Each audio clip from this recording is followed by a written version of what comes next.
Muy buenas noches, estimados cofrades y telespectadores de PTV Málaga. A unas horas de entrar en un nuevo miércoles de ceniza y por consiguiente un nuevo tiempo cuaresmal que pone cuenta atrás hacia una nueva Semana Santa. En esta ya frenética actividad cofrade prosiguen las presentaciones de carteles, como el presentado por la Cofradía de la Misericordia, que vamos a ver en sus pantallas, obra del pintor Pablo Cortés del Pueblo. También se presentó la semana pasada el cartel de la Cofradía de la Columna, conocida vulgarmente como Los Gitanos, obra de José Miguel González. Y por último, el cartel de la Hermandad del Dulce Nombre, obra de Pablo Gutiérrez, y el de la Cofradía de la Salud, obra de Javier Soriano. También la Cuaresma se presiente con las numerosas dolorosas vestidas a la usanza hebrea, como las que vamos a ver a continuación, la imagen de Nuestra Madre y Señora de la Merced, de la Cofradía de la Humildad.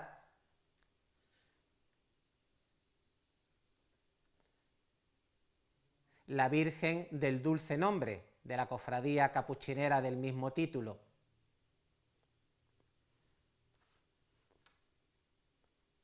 María Santísima del Gran Perdón, de la Cofradía del Prendimiento.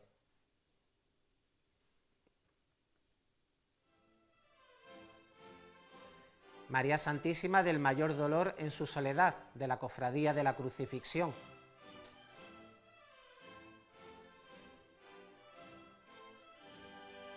María Santísima de Nueva Esperanza.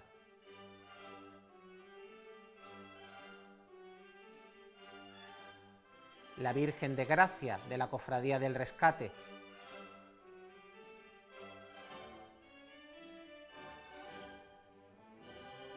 María Santísima de la Paz, de la Cofradía de la Sagrada Cena.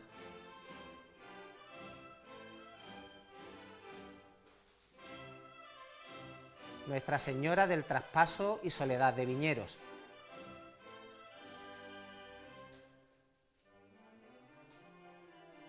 Nuestra Señora de la Caridad, de la Cofradía del Amor.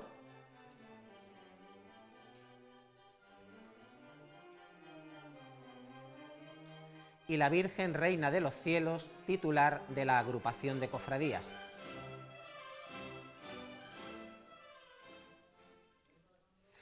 Por último, señalar que esta semana es pródiga en cultos cuaresmales, tales como los que realizarán la Cofradía de la Pollinica, el Huerto, los Estudiantes, Zamarrilla y Esperanza, en formato de triduo, y los quinarios de la Cofradía del Cautivo, Fusionadas, Expiración y Monte Calvario. Y ya comenzando con los contenidos de nuestro programa, pasamos a ofrecerle una entrevista mantenida con el reverendo padre Alejandro Escobar Morcillo, canónigo sacristán de la Santa Iglesia Catedral Basílica y párroco del Real Santuario de Santa María de la Victoria y de la Merced, sobre el sentido vivencial del tiempo cuaresmal.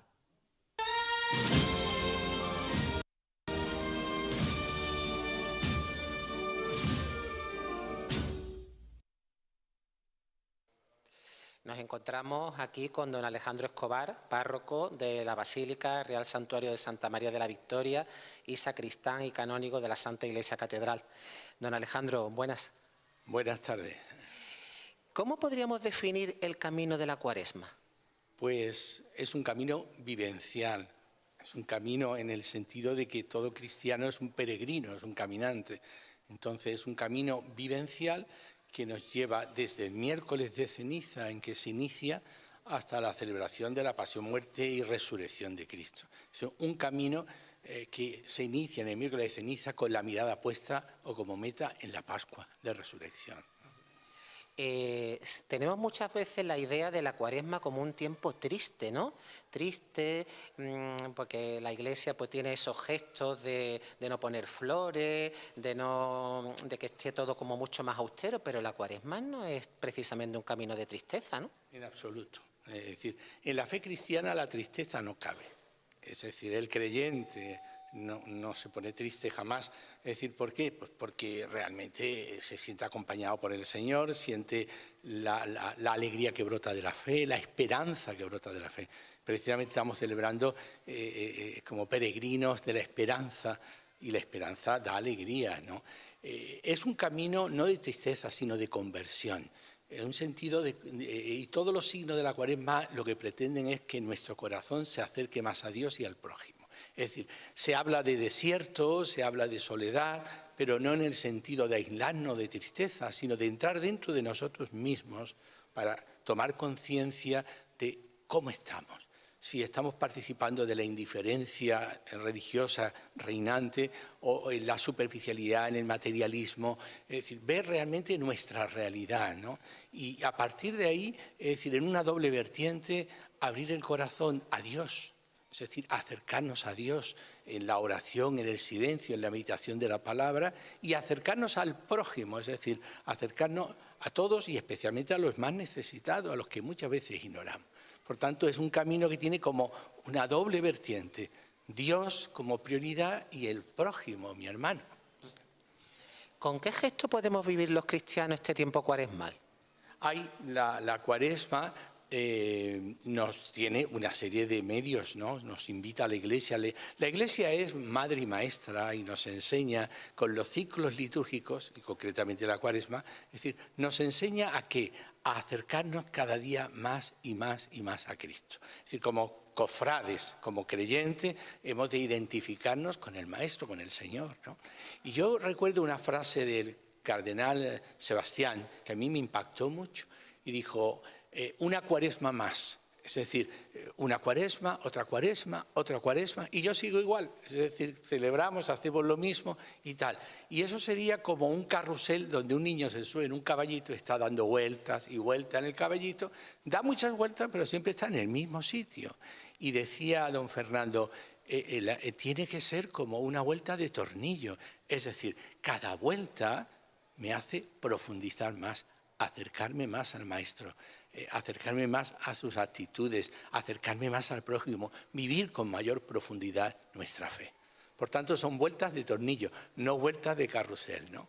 ¿Y qué gestos? Pues la Cuaresma evidentemente nos ofrece en primer lugar, digamos, el ayuno, por ejemplo, ¿no?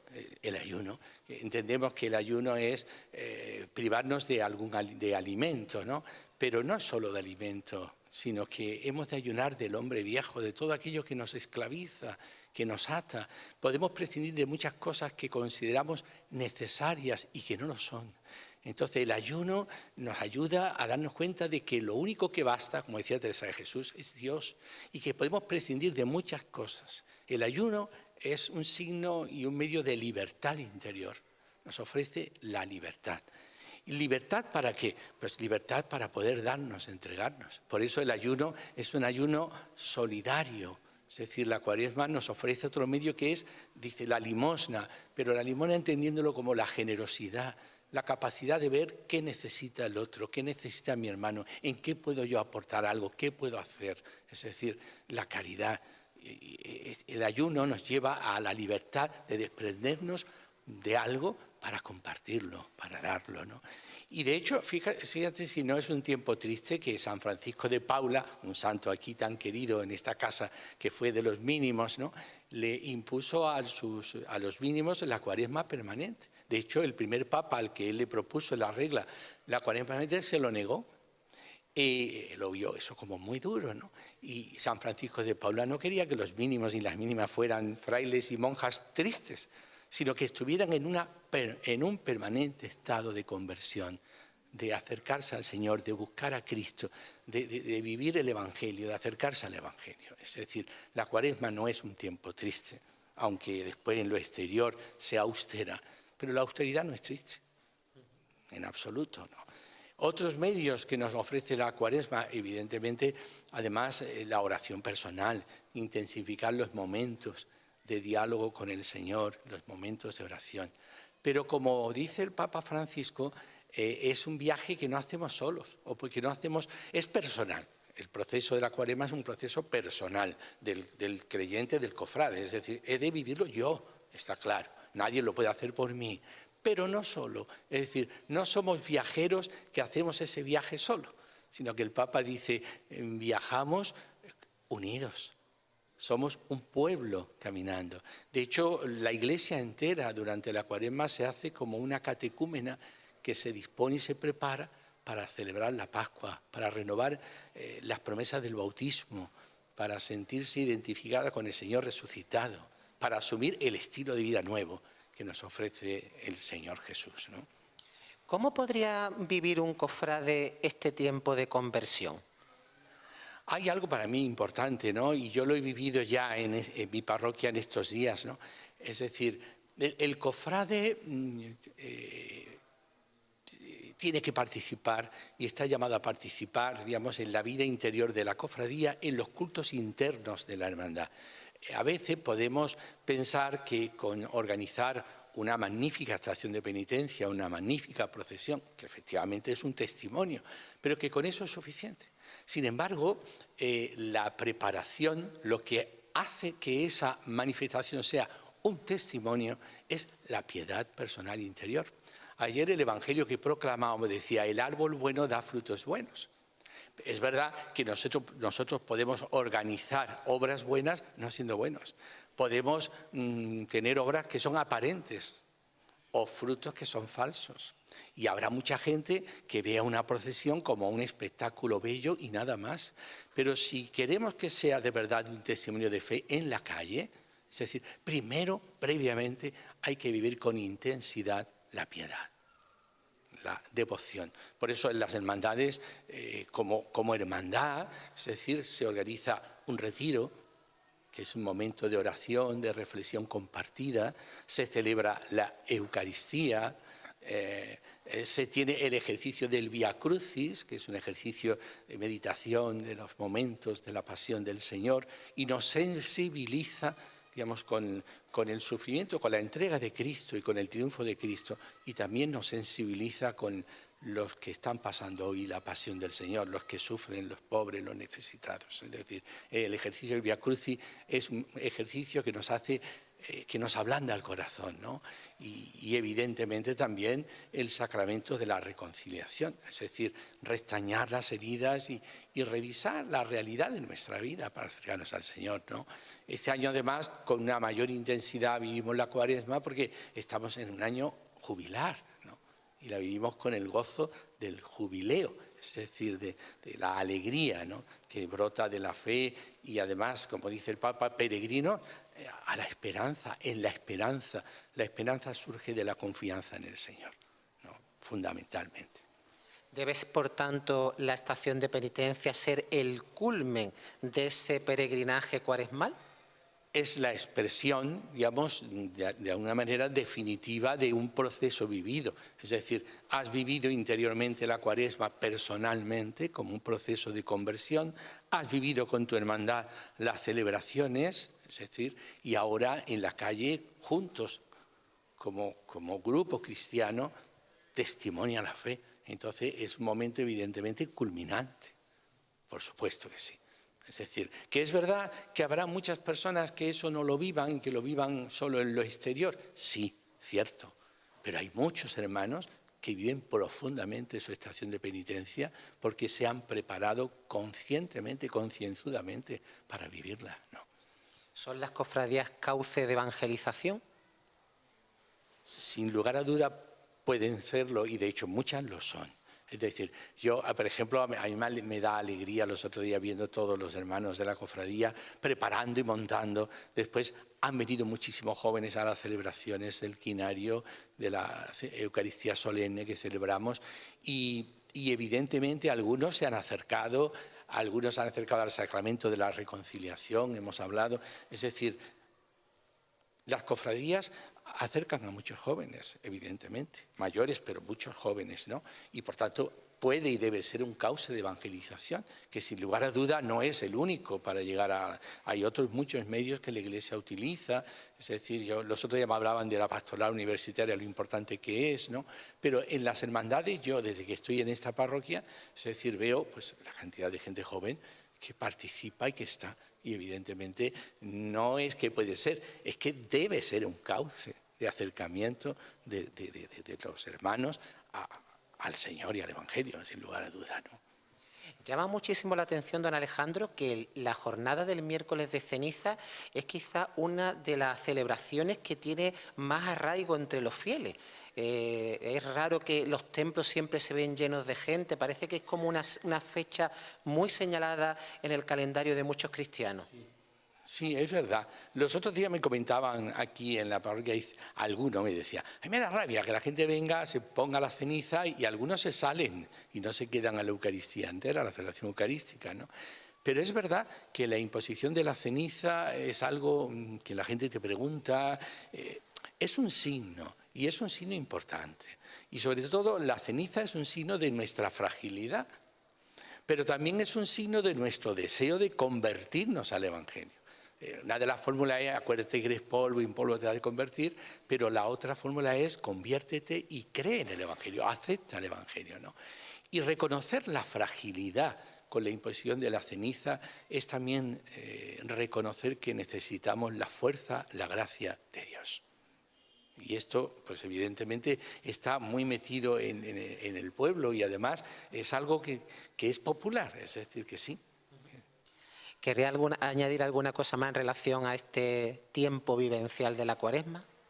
Pues realmente sí, que vivamos interiormente nuestro acercamiento al Señor, es decir, que tengamos una piedad interior, es decir, que hagamos momentos de silencio y que vivamos los sacramentos de la Iglesia, incluso el año jubilar que tenemos, el jubileo a la catedral, digamos, y que realmente pensemos todos cuando salimos a la calle que estamos dando un testimonio de fe y que nosotros vamos diciendo cada hermandad es distinta y cada hermandad representa un momento diferente de la pasión del Señor, pero todas las hermandades en la calle hacen un Vía Crucis que es visto por todos, ¿no? Yo recuerdo que don Ramón Busarrais, cuando llegó, decía: en Barcelona no hay procesiones. Y el niño no pregunta a la madre, mamá o papá, ¿ese quién es? Pues ese es el Señor que lleva la cruz. ¿Y por qué? Es decir, realmente nuestras hermandades y cofradías hacen un Vía Crucis abierto a toda la ciudad y a todo el que lo contempla. Hagámoslo con piedad, hagámoslo con seriedad, con fe profunda y que Dios haga el resto. Pues muchísimas gracias, don Alejandro. De nada, a vosotros siempre.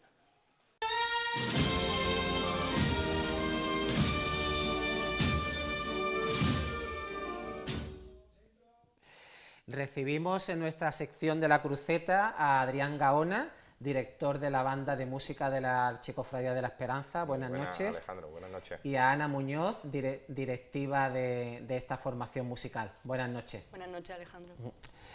Bueno, sin duda vuestra banda afronta un año plagado de eventos, ¿no? De enorme trascendencia, con el horizonte puesto en el 17 de mayo, con esa procesión jubilar por las calles de Roma, ¿no? ¿Sois conscientes de vivir ese momento histórico?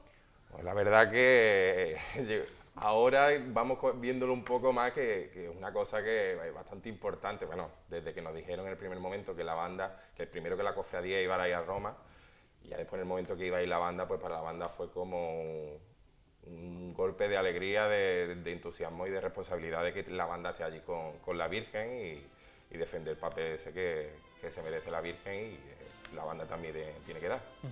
Además, Ana, el que la banda de la Esperanza vaya a Roma es como poner a la música profesional malagueña pues en el podio, ¿no? Dentro del mundo cofrade, ¿no?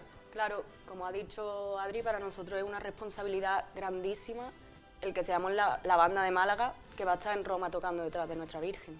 Entonces, yo ahora mismo lo veo en el horizonte, pero yo todavía no me imagino allí tocando con mis amigos. Va a ser un momento espectacular, claramente. Me imagino que la banda al completo se desplazará hacia la Ciudad Eterna. ¿Y qué día tenéis previsto de llegar? ¿Y cuándo la actuación solamente se va a circunscribir a la procesión o tenéis previsto hacer alguna otra actividad allí en Roma? Ahora mismo nosotros lo que la organización más o menos ya estamos viendo, que nuestra llegada será el viernes, todavía estamos ahí pendientes de los horarios. Llegaremos el viernes, estaremos el sábado para la procesión y volveremos el domingo. Ahora mismo como acto solamente está la procesión, no sé si saldrá algo, ojalá, pero ahora mismo solamente el sábado. ¿Tiene previsto la banda estrenar algunas marchas con motivo de este evento, de la procesión jubilar? Pues sí, mira, hay varias marchas. Hay en Miguel Pérez ha escrito una marcha que se llama Peregrinos de Esperanza, ¿no? Sí. Peregrinos de Esperanza, dedicada a la Virgen, y algunas marchas más que estrenaremos también estos conciertos que tenemos ahora por el jubileo y también el de Cuaresma nuestro, el tradicional de Cuaresma. Vamos a presentar en el de primero de jubileo, en la Iglesia del Salvador de Sevilla, vamos a presentar una marcha que se llama Perchelera, de Cristóbal López Gándara, y después la marcha oficial de la cofradía, de la banda, es de Alfonso López Cortés, Esperanza Eterna. Sí, Esperanza Eterna. Además, Alfonso López Cortés, que estuvo aquí en nuestros estudios de PTV y que está ahora en un momento pletórico, ¿no? Totalmente, totalmente. Un gran compositor, gran músico, gran director y amigo nuestro. Claro, Vaya. además de la casa. Has dado ya una breve semblanza de esos conciertos del jubileo, ¿no? Sí. Que van a tener lugar entre Málaga y Sevilla, Sí. con participación de las bandas que van también acompañando al Cristo de la Aspiración, del Cachorro, ¿no? Exacto. El próximo 15 de marzo estaremos en la Iglesia del Salvador. Un privilegio para la banda también, igual que Roma, como le decía yo a mis componentes, que tenemos un privilegio. Yo creo que es la primera banda de Málaga que toca en El Salvador, si no me equivoco. Tocar allí es un orgullo, y después pues el próximo 25 de marzo tocamos en el Cervantes, y como has dicho, con la banda que acompaña al Cristo de la Aspiración, que será la banda de la Puebla del Río junto a la Oliva de Saltero, las dos bandas juntas. Imagino que os pondréis de acuerdo entre las tres bandas para consensuar un poco el repertorio que se vaya a interpretar, ¿no? Totalmente. Sí, sí. Cada uno vamos a tirar más por la línea de cada ciudad, ¿no? Nosotros vamos a tirar por lo que es el repertorio propio de la Virgen, y ellos pues el mismo caso. Y pasando ya a la realidad más cercana, ¿cómo se presenta la actividad cuaresmal para la banda de la Archicofradía de la Esperanza? Pues la actividad cuaresmal nos estamos centrando más que nada en la preparación de todos estos conciertos y de la Semana Santa, porque no nos podemos olvidar tampoco de la Semana Santa, porque sigue habiendo Semana Santa, que no solamente es Roma, y tenemos que centrarnos pues en la preparación de todas estas procesiones, de estos conciertos, que aparte tenemos también el día 23 de marzo, tenemos en la Basílica nuestro tradicional concierto de Cuaresma, y seguir trabajando para ello. En Semana Santa y en las previas de la Semana Santa, ¿en dónde vais a participar? Pues nosotros participamos en el traslado de la Cofradía de Fusionada, el domingo de Pasión, y después el sábado de Pasión acompañamos a la Virgen de la Amargura de Marbella. El domingo salimos en la Pollinica de Marbella también, y ya pasamos al miércoles santo, donde salimos en Fusionada, la Esperanza el Jueves Santo, y el Viernes Santo en la Soledad del Sepulcro. Y el domingo salimos en la Virgen del Resucitado de Setenil de la Bodega. La Virgen del Rosario. Virgen del Rosario. Lo que compruebo es que hay muchos días en la cual la banda de la Esperanza no participa en nuestra Semana Santa, en concreto desde el domingo hasta el miércoles, ¿no? Sí. Desde el domingo hasta el miércoles. ¿A qué crees que se debe esa situación? Bueno, yo la verdad que soy consciente, hay que decirlo, la banda ha tenido buenos momentos y momentos malos, hay que ser consciente de ello para también, desde esas caídas, porque las bandas todos sabemos que son muy cíclicas, porque hay momentos buenos y momentos malos, y entonces hay que ser consciente de los momentos malos que hemos tenido para levantar eso, solucionarlo y mejorar, ¿no? Y es verdad que creo que ha venido a raíz de esos momentos que a lo mejor la banda ha podido flojear un poco, y la caída de contrato también, perdimos.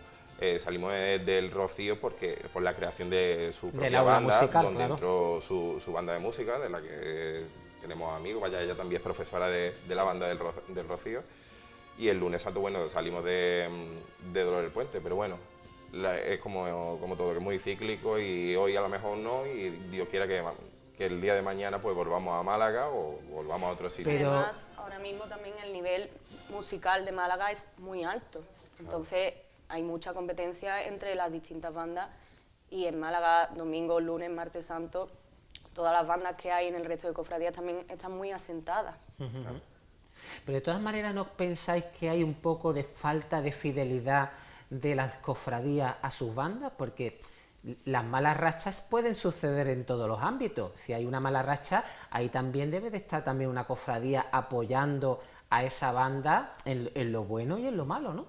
Bueno, a mí me gustaría que fuera supuesto. así. A mí me gustaría que fuera así. Pero bueno, también al final la libertad de que muchas veces no se puede crear también. Puedo entender muchas veces a las cofradías que no se puede creer la dependencia esa de una banda, de que esta es la banda de siempre, que esta tiene que venir con nosotros siempre. Entiendo lo que me estás diciendo, que es verdad, que pues la fidelidad, oye, por lo mismo que había años buenos, malos, otro año me lo ha dado muy bien, ¿sabes? Entonces es verdad que puede haber un poco de las dos cosas, ¿no? De la fidelidad esa y también es entendible que hay momentos en los que prescinden de la banda. Vamos a pasar dentro de unos instantes a publicidad y después seguiremos con esta entrevista con los componentes de la banda de la Archicofradía de la Esperanza.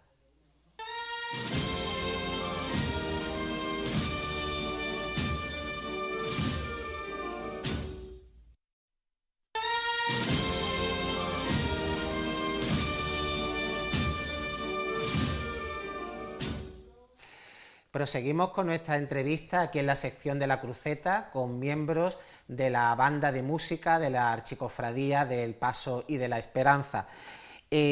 Adrián, ¿vais a incorporar nuevas marchas al ya extenso repertorio de vuestra formación? Sí, la verdad que esta cuaresma, aparte de lo que hemos comentado antes de estas marchas que tenemos que montar para el tema de Roma y demás, hemos añadido varias, hemos querido apostar, siempre queremos recuperar algo de Artola o montar algo de la familia Artola. Esta vez hemos recuperado la Marcha Virgen del Carmen de Saltera y después hemos apostado también por otro tipo de marcha, El Mayor Dolor de Dani Albarrán de Sevilla. Parece que esa marcha se va a poner un poco de moda esta Semana Santa, ¿no? Sí, parece que sí. Sí. Y después también pues hemos montado, no recuerdo ahora mismo si me ayuda, el cachorro sevillano. Saeta sevillana. No, cachorro, esa ya la teníamos. Cachorro sevillano. Cachorro sevillano es otra una marcha dedicada también al cachorro, también por el tema de Roma. También hemos recuperado unas pocas que antes estaban en el repertorio y que ya no estaban, como por ejemplo La Esperanza de Triana. La Esperanza de Triana. De Farfán, ¿no? Sí, por el patrocinio. Cumplimiento cumple 100 años. 100 años, sí. Patrocinio de la Serna también. Y qué más, ¿no? Sí. Es que el tema es que no hemos centrado más que nada porque tenemos ahora que montar un montón de marchas del tema de Roma y como te digo hay muchas que todavía están ahí. Ya ha dejado caer David Hurtado por las redes de que hay una marcha también dedicada a la Virgen, pues también es otra que se suma a todo esto y son varias marchas las que tenemos que montar, pues, bueno, que tenemos este año para el repertorio del tema de Roma y para la Virgen. La banda se ha caracterizado siempre por una decidida apuesta por las marchas locales. Acabas de citar tú el recuperar otra marcha del Maestro Perfecto Artola, pero es verdad que siempre la banda de la Esperanza se ha caracterizado por esa apuesta por las marchas locales. ¿Vais a seguir en esa misma línea? Sí, la verdad que sí, porque al final tenemos que luchar por ese patrimonio que tenemos nosotros de marcha. Este año, ahora como te digo la cuaresma no, pero para el Rosario de Lágrimas que acompañamos en su 75 aniversario, sí. Recuperamos también Malacitana de Antonio Rosa y siempre queremos eso también, por mantener el repertorio de malagueño, ¿no? Y tanto la Virgen, la Esperanza mantiene también marchas de fuera también, pero sigue también su línea de marchas propias y marchas de Málaga. Además, fijaros lo importante que es que el año pasado, como sabéis, llovió prácticamente en toda Andalucía, pero el Jueves Santo de Málaga se libró, ¿no? Sí. Y entonces, viendo ya la Virgen de la Esperanza de recogida, estaba yo precisamente con un grupo de amigos que eran de Sevilla, de Huelva, y claro, ellos me preguntaban las marchas que sonaban, cuáles eran, porque no les sonaba. Entonces, claro, yo digo, esta marcha es malagueña, esta marcha de Perfecto Artola, esta marcha... Fijaros la importancia que tiene el que una banda malagueña apueste por ese repertorio, Sí. que lo hace propio y personal, ¿no? Claro. De hecho, una gran parte de nuestro repertorio están formadas por marchas de Miguel Pérez, de Eloy García, de Artola. Pues te digo que es importantísimo, bueno, ¿no? Y también decir José Antonio Molero, Sí, sí. antiguo componente de la banda. Me imagino que la jornada del Jueves Santo será para vosotros muy especial por el hecho de acompañar a vuestra sagrada titular. ¿Cómo se vive esa jornada que me imagino que será intensa y plena de emociones? Pues yo desde hace unos años, como ya no soy de las más pequeñas de la banda, a mí me gusta pegarme a los niños chicos. De hecho, este año que estaba que si llovía, que si no llovía, que si salimos, no salimos, cuando se les dijo, oye, que sí, que salimos, y tú ves a todos los niños de 8, 9, 10 años llorando porque van a salir y es su primer Jueves Santo, para mí la emoción de ese momento no se compara con nada. La verdad que tiene que ser un momento muy emotivo.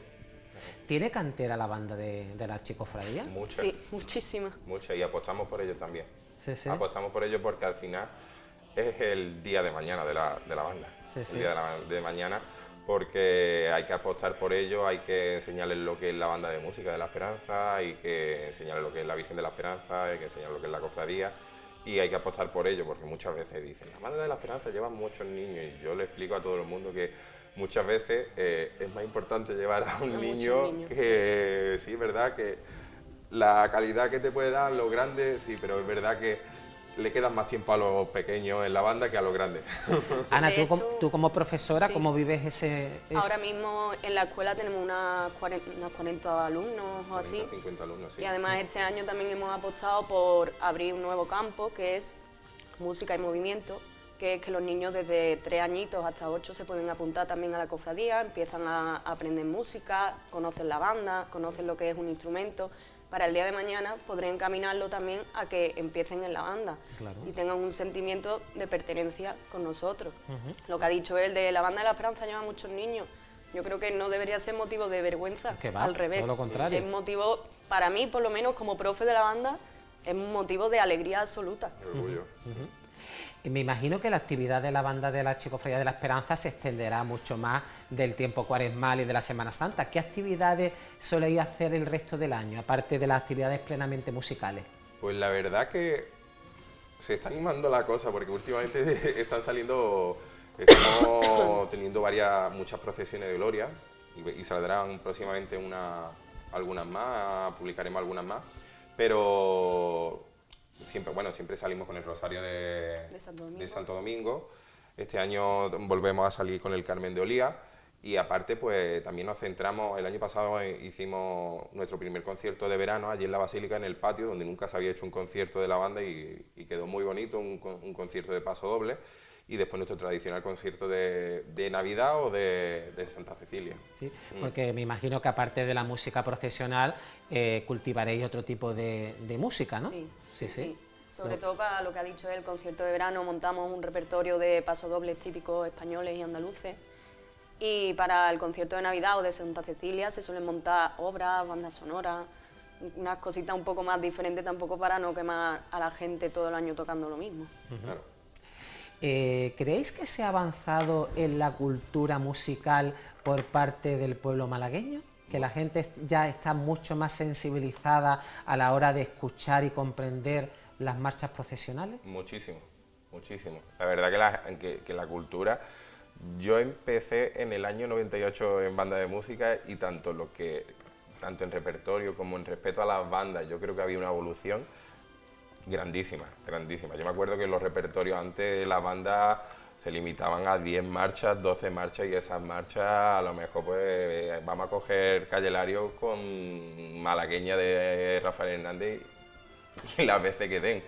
Y ahora la verdad que tanto como dices tú el público como la banda de música hay una cultura musical gigante, genial, que la verdad que le da vida a todo eso, ¿no? Yo que conozco la realidad de muchas bandas, no solamente de Málaga, sino del resto de Andalucía, la calidad del repertorio que tienen las bandas de Málaga es digna de elogio, ¿no? Sí. Porque un repertorio muy amplio y muy variado, ¿no? Sí, nuestro repertorio ahora mismo creo que está en unas 160, 170 marchas. O sea, es una locura, una cosa que antes era impensable. Totalmente, totalmente. Y es lo que tú dices también, que al final no solamente tenemos un repertorio con repertorio de marchas malagueñas, también tenemos marchas gaditanas, granadinas, onubenses, sevillanas, pero que sí, el repertorio tiene mucha riqueza. Y ya para finalizar, ¿cómo animaríais a las personas que tengan sensibilidad musical y gusto por las marchas procesionales a unirse a vuestra formación, a vuestra banda de la Archicofradía? Bueno, pues la verdad que que los animo porque al final es una experiencia, aparte primero yo siempre lo decimos, que el más importante es el factor humano, el que en la banda pues vea una familia, vea que los grandes son como, si es pequeño, vea que los grandes son como sus hermanos mayores, que el cuidar, el trato y ya después pues aprender música de una forma ya más estando a gusto como estando en una familia y aprender música y disfrutar de ella y saber lo que es acompañar también el Jueves Santo a la Virgen de la Esperanza y a todas las cofradías a las que acompañamos, ¿no? Y disfrutar todos esos momentos. ¿Y tú, Ana? Sí, además nosotros ahora, como ha dicho Adri, nos estamos esforzando mucho en crear mucha unión entre nosotros y también con la cofradía, pasamos mucho tiempo allí. Entonces organizamos muchas convivencias, nos conocemos los unos a los otros y ya no es solo, como ha dicho él, el aprender música, sino conocer gente, amigos para toda la vida.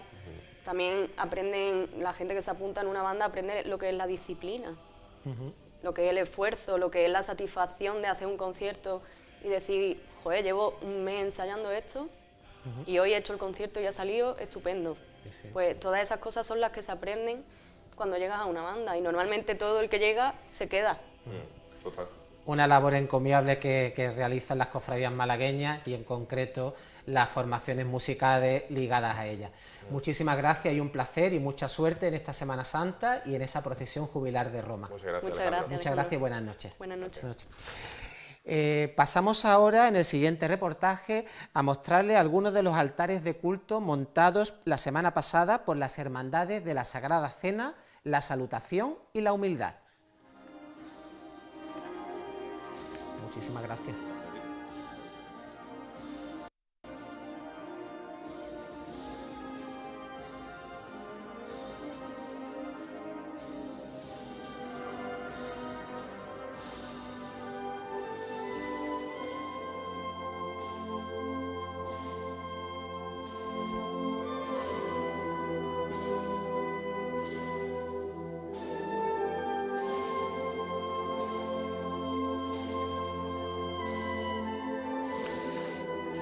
En la parroquia de la Santa Cruz y San Felipe Neri tuvo lugar el quinario de la Hermandad de la Salutación, dispuesto el altar en el bajo coro del templo. Para la ocasión se ha estrenado el cortinaje textil del fondo que parte desde la balconera hasta el suelo, presidiendo el nazareno vistiendo túnica de la anilla morada, la Dolorosa del Patrocinio vestida de hebrea y San Juan Evangelista. Se echó quizá en falta que las imágenes portasen ropajes bordados para los cultos, máxime cuando éstas poseen un ajuar destacado en este sentido. Una nutrida candelería, 6 ánforas con orquídeas e iris morados y unas consolas con credencias y bandejas completaban este elegante montaje.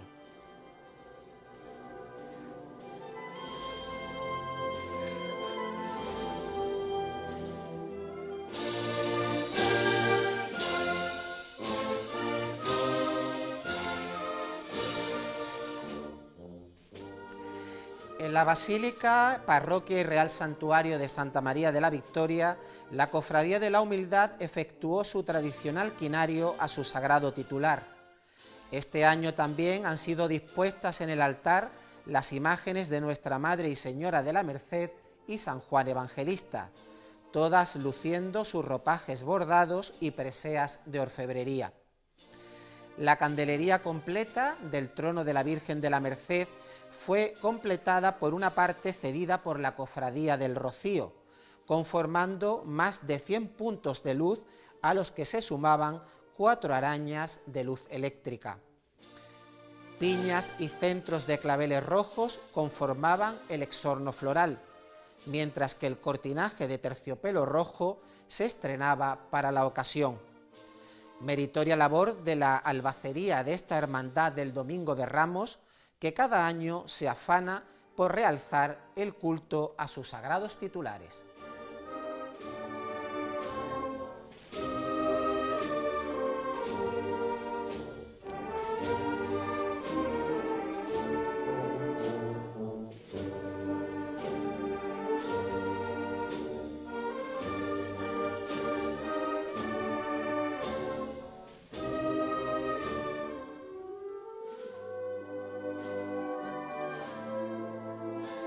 La Hermandad de la Sagrada Cena ha adelantado este año una semana sus tradicionales cultos cuaresmales, para desligarlos del acto del Vía Crucis oficial de la agrupación de cofradías. El aparato cultual estuvo montado en el altar mayor de la parroquia de Santo Domingo, donde se dispuso el apostolado al completo, presidido por la imagen del Señor portando túnica bordada en terciopelo burdeos. La imagen de María Santísima de la Paz se presentaba a los fieles vestida a la usanza hebrea por su vestidor Javier Nieto. El exorno floral estuvo compuesto por flores en tonos rojo y morado. Volvemos a hacer constancia del extraordinario trabajo que desempeña esta albacería para dignificar los cultos internos en honor de sus sagrados titulares. Pasamos ahora a continuación a ofrecerles una entrevista con el reverendo padre Alejandro Pérez Verdugo, prefecto de liturgia de la Santa Iglesia Catedral y párroco de la parroquia de la Santa Cruz y San Felipe Neri, que nos va a hablar sobre el sentido litúrgico del tiempo cuaresmal.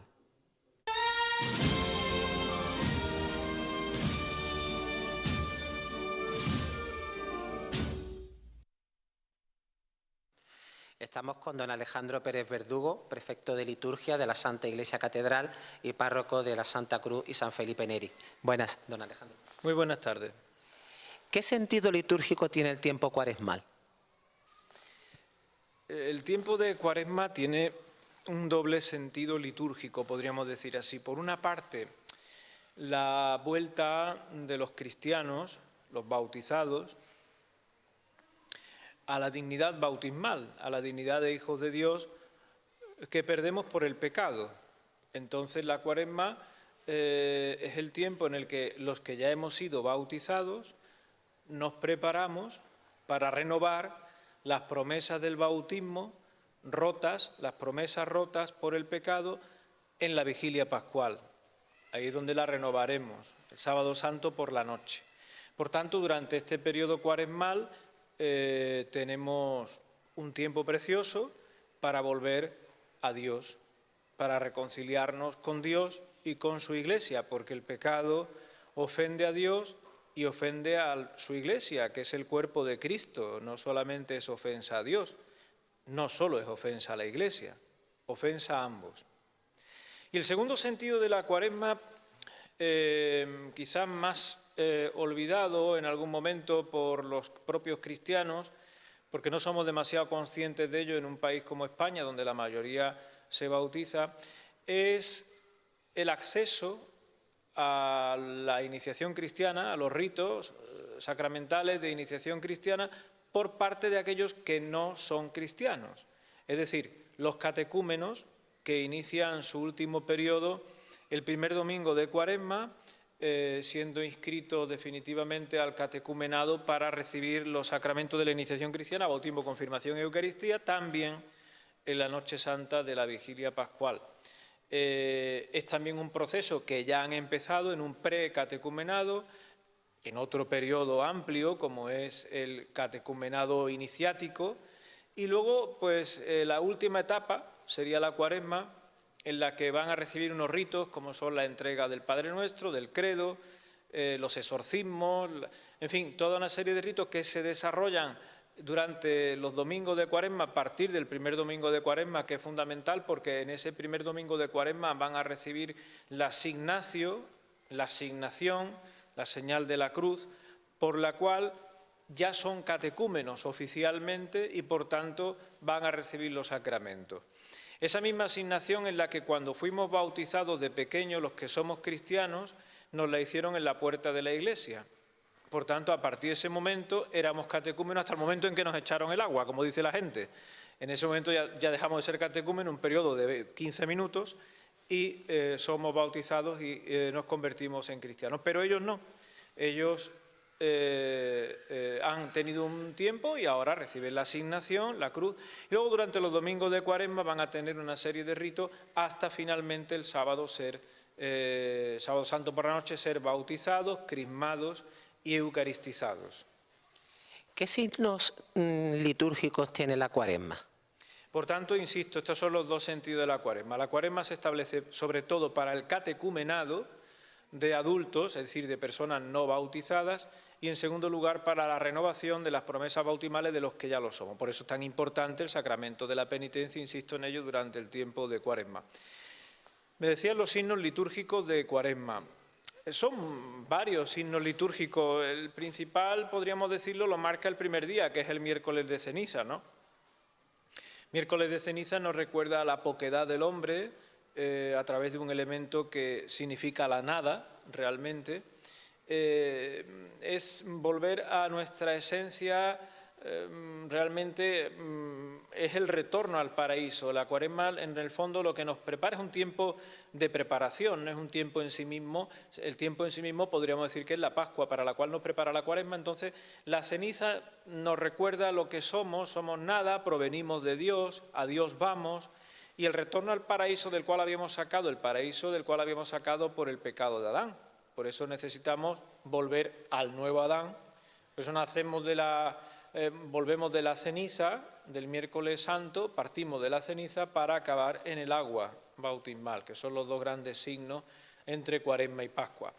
El signo de la muerte, que es la ceniza, al signo de la vida, que es el agua y la luz, reconocida por el cirio pascual, ¿no? Ese es un primer signo importantísimo, ¿no? Otro elemento litúrgico clave de la Cuaresma, que lo vemos muy claramente, signo litúrgico, yo diría que es junto a la ceniza como elemento, ¿no? Pero el elemento más importante, o el signo más importante de la Cuaresma es la palabra de Dios. Tenemos un tiempo precioso para escuchar la palabra de Dios, especialmente los domingos, ¿no? Hay dos domingos que son fijos en todas las Cuaresmas de los 3 ciclos, que es el primer domingo y el segundo. El primero son las tentaciones de Jesús en el desierto y el segundo domingo la transfiguración del Señor, según cada ciclo, pero siempre son los mismos misterios que se celebran en esos 2 domingos, primero y segundo, respectivamente, ¿no? Y luego tenemos el tercer domingo, que ya cuarto y quinto, que cambia dependiendo del ciclo. En el ciclo C, que es el ciclo de Lucas, del Evangelio de Lucas, pues este año nos encontramos con el tercer domingo, en el cual recordaremos la expulsión de los mercaderes del templo. El quinto domingo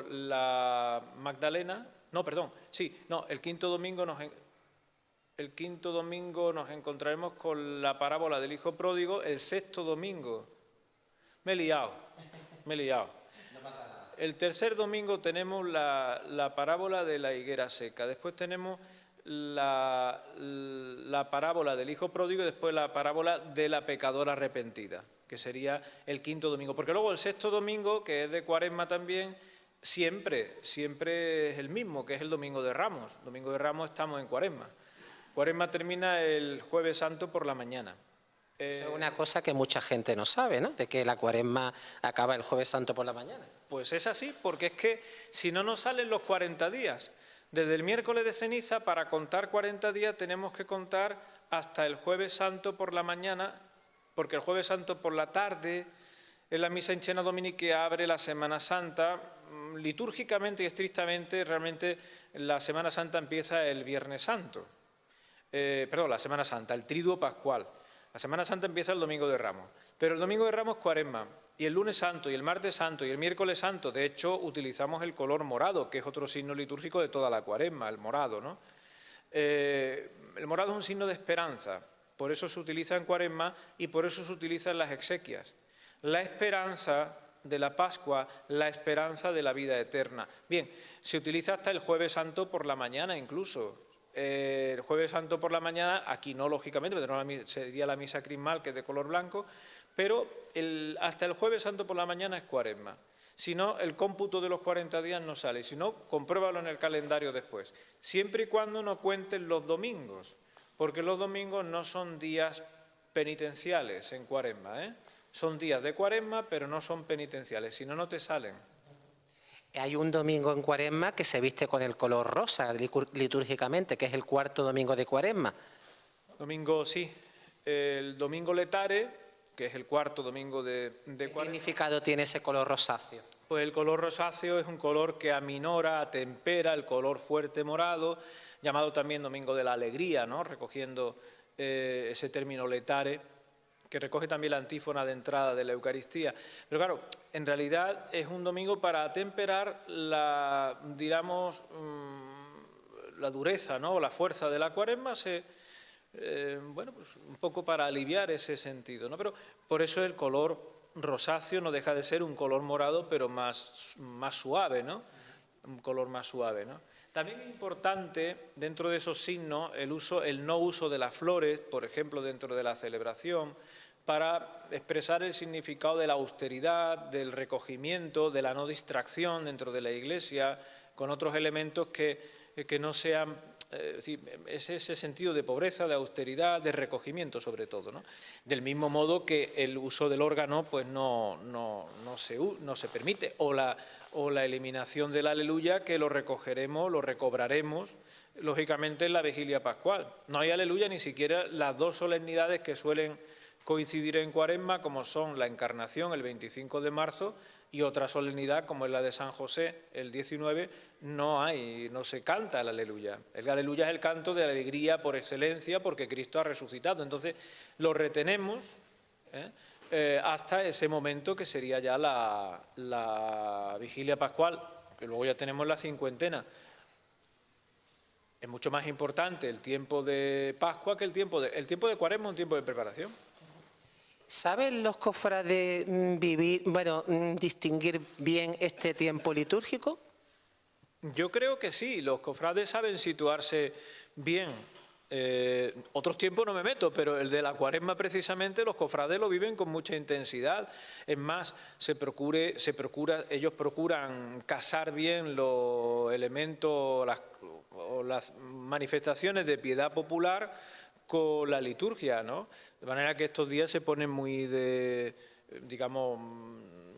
se le da mucha fuerza, ¿no? al rezo del Vía Crucis, los quinarios, septenarios, con un sentido penitencial, que es el sentido de la Cuaresma, y en ese sentido, bien. Otra cosa sería la pregunta, si me hicieran la pregunta, ¿realmente los cofrades, podríamos hacer extensivo al resto del mundo cristiano, saben dar el salto a la Pascua? Ahí te diría que todavía no, que nos queda mucho por hacer y que aún todavía la Pascua no se termina de vivir como el tiempo más importante del año litúrgico. ¿No crees que muchos cofrades se quedan en el Viernes Santo? Bueno, no solamente muchos cofrades, muchos cristianos, una vez que han llegado al Viernes Santo, ahí parece como que hay una barrera. Incluso yo creo una barrera psicológica, porque la muerte físicamente la podemos identificar, la resurrección no, porque no la hemos experimentado ninguno salvo nuestro Señor Jesucristo. Entonces, nos resulta más difícil el salto a la Pascua, porque no es una experiencia humana propiamente, o al menos no es una experiencia que nosotros hayamos tenido. Es un salto de la fe, es una cuestión que no es solamente cofrade, pero especialmente... llegado el Viernes Santo, los cofrades tienden a quedarse ahí. De tal manera que la celebración a veces precisamente se adolece de esa participación en la misa fundamental principal del año, que es la del Domingo de Resurrección. También la vigilia pascual, que es su preparación, ¿no? O sea, realmente un cristiano que se precie, sea cofrade o no sea cofrade, cualquier cristiano que se precie tiene que vivir ciertamente la Cuaresma en el sentido de mediación, de preparación, pero lo que no puede es privarse de la celebración de la vigilia pascual o, si no puede, pues del Domingo de Resurrección y de los domingos de Pascua, ¿no? Porque es que si no, hubiéramos vivido una Cuaresma con mucha intensidad, pero después nos quedamos sin alcanzar la meta de esa Cuaresma y el objetivo. Es como quedarnos, de alguna manera, centrados en una fe dolorista o en una fe penitencial. Quedarnos ahí, pues no es el significado del Evangelio. Cristo ha resucitado, vive para siempre, y porque vive para siempre podemos celebrar la Cuaresma. Claro. Me llamó mucho la atención cuando vino don Ramón Busarray como obispo a Málaga, de que era tradicional que los obispos acompañaran el desfile del Santo Sepulcro, ¿no? Y sin embargo él, para darle importancia al tema de la resurrección, él dejó de acompañar al sepulcro y él decía que acompañaba a Cristo resucitado, porque era el sentido que todo cristiano debe de tener. Fue un gesto bastante que en aquel tiempo chocó, pero que fue un gesto muy valiente, ¿no? Pues sí, tiene todo el sentido que el pastor de la diócesis acompañe la procesión de Cristo vivo, de Cristo resucitado, porque al fin y al cabo nosotros a quien anunciamos es a Cristo que vive para siempre, no a Cristo muerto. Por supuesto que el misterio pascual es la celebración de la muerte y la resurrección, porque el resucitado es el crucificado, ¿no? Pero me parece que en ese sentido, pues don Ramón tuvo un gran acierto al acompañar al resucitado. La tradición de acompañar también es una tradición muy humana, por otro lado, y también tiene sentido, ¿no? Lo hacemos siempre, de acompañar al difunto en la procesión del entierro. Eso también tiene sentido. Pero desde un punto de vista de la fe, parece como que tiene más fuerza el unirnos a Cristo resucitado. En definitiva, insisto en ello, la evangelización, el testimonio que damos es de que Cristo vive. Pues muchísimas gracias, don Alejandro. Gracias a vosotros y que tengamos todos una santa y fructuosa Cuaresma para llegar a la Pascua. Muchas gracias. A vosotros.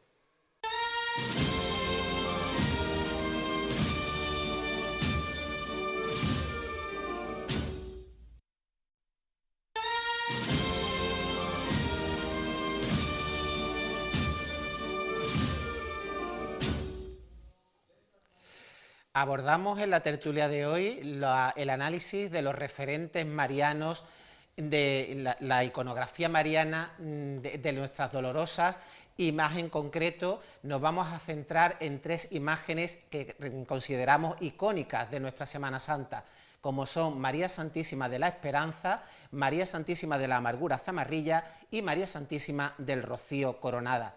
Y para hacer este análisis de estos grandes iconos marianos nos acompañan hoy en nuestros estudios de Sentir Cofrade el padre Juan Carlos Villán. Buenas noches. Muy buenas noches, Alejandro. El historiador Rafael Fernández Parada. Buenas noches, Alejandro. Buenas noches. Compañero. Y el hermano mayor de la Cofradía de Mediadora, Salvador de los Reyes. Buenas noches. ¿Qué tal? Buenas noches. Para empezar, me gustaría contar con la visión de Juan Carlos como sacerdote, ¿no? Desde el punto de vista religioso, ¿qué nos podrías decir sobre estos iconos marianos que concitan la devoción del pueblo malagueño?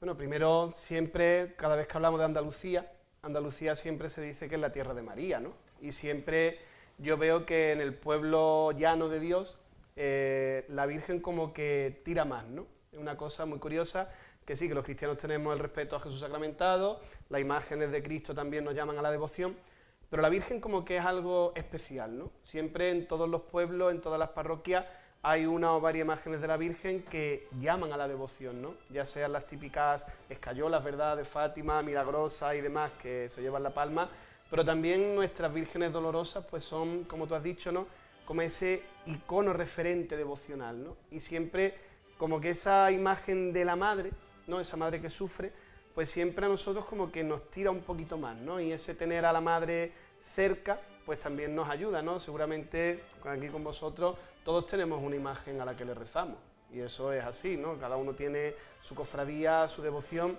y después tenemos, como yo digo, la de todos, ¿no? Que como tú bien has dicho, el Rocío, la Esperanza y Zamarrilla, pues son como esas devociones grandes, ¿no?